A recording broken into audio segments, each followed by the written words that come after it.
ಸುಮಾರು 2 ಗಂಟೆಯಿಂದ 4-5 ಸಾವಿರ ಜನ ತಾವು ಇಲ್ಲಿ ಬಂದು ಸೇರಿರುವುದನ್ನು ನೋಡಿದಾಗ ನಮ್ಮ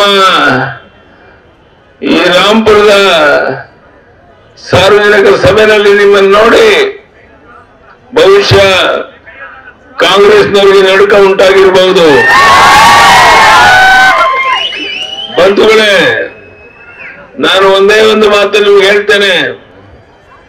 ಇವತ್ತು ಜೆಡಿಎಸ್ನ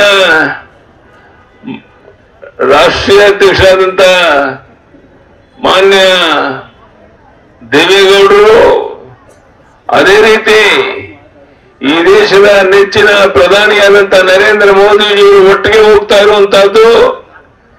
ನಾಳೆ ಮೈಸೂರಿನಲ್ಲಿ ಬಹಳ ದೊಡ್ಡ ಸಾರ್ವಜನಿಕ ಸಭೆಯಲ್ಲಿ ಪ್ರಧಾನಿ ನರೇಂದ್ರ ಮೋದಿ, ಮಾಜಿ ಪ್ರಧಾನಿ ರಾಮು ಫಿಶ್ ಹ್ಯಾಚರಿ ಮೂಲಕ ವರ್ಷಕ್ಕೆ 16 ಲಕ್ಷ ಲಾಭ ಗಳಿಸ್ತಿದ್ದಾರೆ. ನೀವು ಕೂಡ ಅವರಿಂದ ಕಲಿಬೇಕಾ? ಅವ್ರ ಜೊತೆ ವಿಡಿಯೋ ಕಾಲ್ ನಲ್ಲಿ ಮಾತಾಡಬೇಕಾ? ಈಗಲೇ ಫ್ರೀಡಮ್ ಆಪ್ ಡೌನ್ಲೋಡ್ ಮಾಡಿ. ದೇವೇಗೌಡರು ಒಟ್ಟಾಗಿ ಅಲ್ಲಿ ಸೇರುವಂತ ಒಂದು ಕಾರ್ಯಕ್ರಮದಲ್ಲಿ ನಾವೆಲ್ಲ ಹೋಗಿ ಭಾಗವಹಿಸ್ತಾ ಇದ್ದೇವೆ.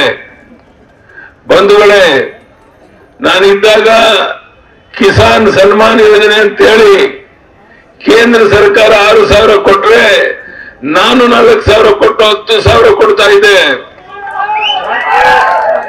ನಾನು ಕೇಳ್ತೇನೆ ಕಾಂಗ್ರೆಸ್ನವ್ರಿಗೆ, ನಾವು ಕೊಡ್ತಿದ್ದಂತ 4,000 ಯಾಕೆ ನಿಲ್ಸಿದ್ರಿ?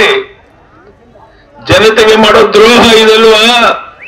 ಪುಕ್ಕಟ್ಟೆ ಕಾರ್ಯಕ್ರಮ ಅಂತ ಹೇಳಿ ಈ 4,000 ಕೊಡೋದನ್ನು ನಿಲ್ಲಿಸಿದ್ರಲ್ಲ, ಇದು ನಿಮಗೆ ಶೋಭೆ ತರುತ್ತಾ, ಗೌರವ ತರುತ್ತಾ? ಜನ ನಿಮ್ಮನ್ನು ನಂಬೇಕಾ? ಬಂಧುಗಳೇ, ಇವತ್ತು ಕಾಂಗ್ರೆಸ್ ಪಕ್ಷ ಮುಳುಗ್ತಾ ಇರುವಂತ ಹಡಗು.